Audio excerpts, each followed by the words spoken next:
Hi friends, welcome back for another bedtime story with Teacher Young from You Children. I have a shout out for all of my friends who like to build, all the architects like Troy. Pay attention to these details in this book, they're quite a chuckle. Let's get started with Roberto, the Insect Architect by Nina Laden.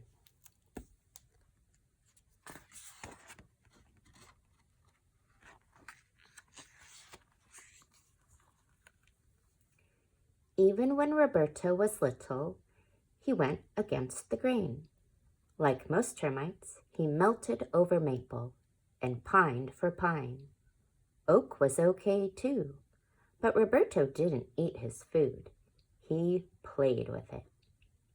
"You're wasting a good meal," his mother said. "Don't you know there are termites starving in Antarctica?" But Roberto didn't answer. He was busy daydreaming about becoming a famous architect. Insect Inquirer. Roberto builds first house on moon. Whoever heard of a termite who wanted to be an architect? The other termites snickered. Roberto, you should be a chef. But Roberto didn't want to cook. He wanted to build. Hungry to start a new life, Roberto realized he had to leave. So Roberto packed his bags and took the train to Bug Central Station in the busy, buzzing hive of the big city. The city was a place where you could build your dreams. It was a place where you would be accepted. It was a place where the other termites wouldn't bug you. Roberto beamed hope like a lit-up skyscraper.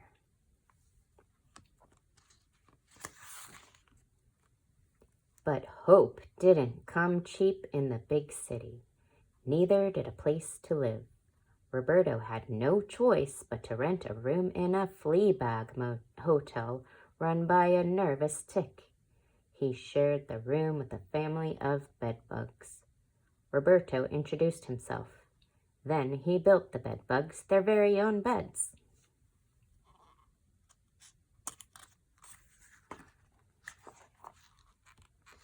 After a good night's sleep, Roberto began to look for work as an architect. But things didn't go very well. "Show me what you've done," said the architect, Hank Floyd Mite. "There are no termites in my houses," stated Fleece Vanderoe. "I'm busy," Antonia Gowdy blurted out. "Don't bug me." As Roberto crawled home, feeling like a pest, he was sideswiped by a fly. "Watch where you're going," he mumbled. The fly started to cry. "But I don't have any place to go," she lamented.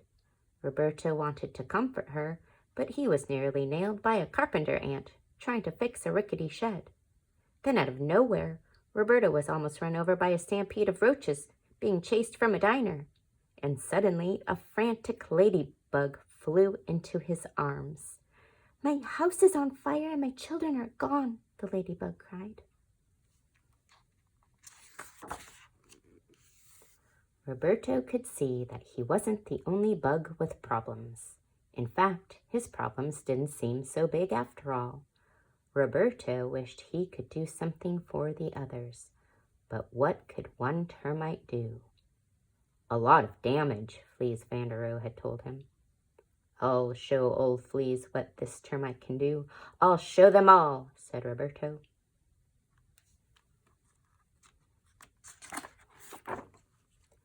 Back at the hotel, Roberto came up with a plan. First, he drew up some blueprints. He sketched houses and streets. He sketched stores and playgrounds. By the time he was finished, he had sketched an entire neighborhood. "Now I just need to find a good location," he declared.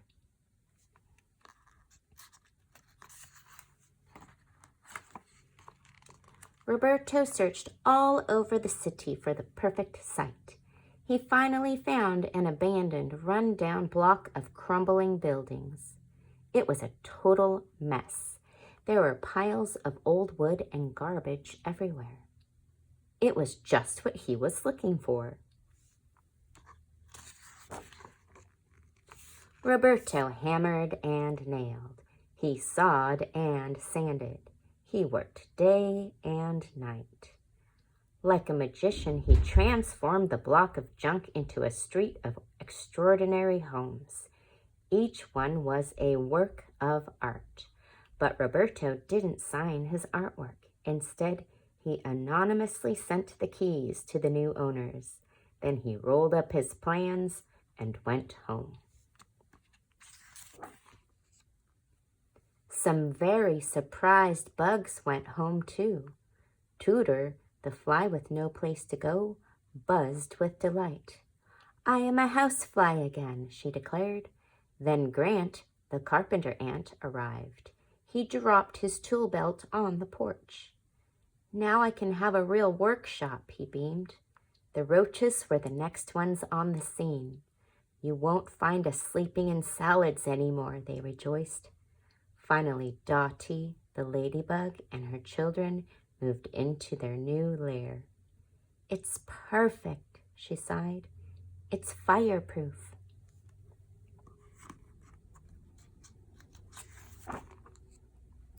Quickly, word spread. Soon everyone wanted to know who built these amazing abodes. Rumors were flying. Antennae were buzzing. Barbara Waterbugs wanted an exclusive interview. Robin Leach promised to make the builder rich and famous.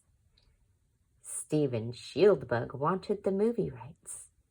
Diane Spider searched the World Wide Web for the scoop, and the Insect Inquirer offered a reward to the first bug who brought the builder to light. Insect Inquirer reward. All day long, bounty hunting butterflies took wing. Paper wasps swarmed the streets. Bold weevils crawled out of the woodwork. But late at night, a click beetle got the shot. The next morning, headlines screamed the news. "Termite chips new homes out of old blocks." "It's Roberto," Tudor hummed. "He's our hero." Overnight, Roberto became the talk of the town. Architects offered him jobs. Book publishers wanted his story. Ladybugs sent him love letters, and his bug buddies threw him a big bash. At the height of the party, the mayor unveiled a statue of Roberto to be placed in the city park.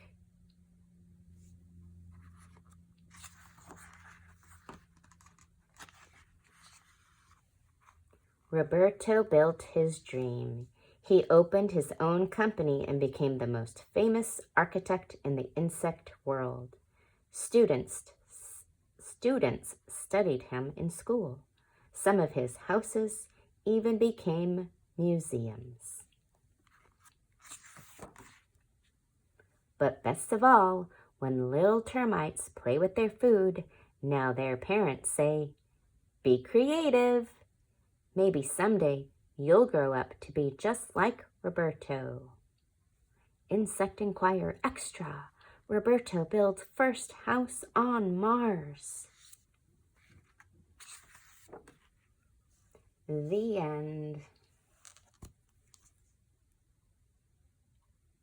Those were some fun blueprints in there. Thank you so much for joining my bedtime story. Have sweet dreams, and tomorrow, go be creative.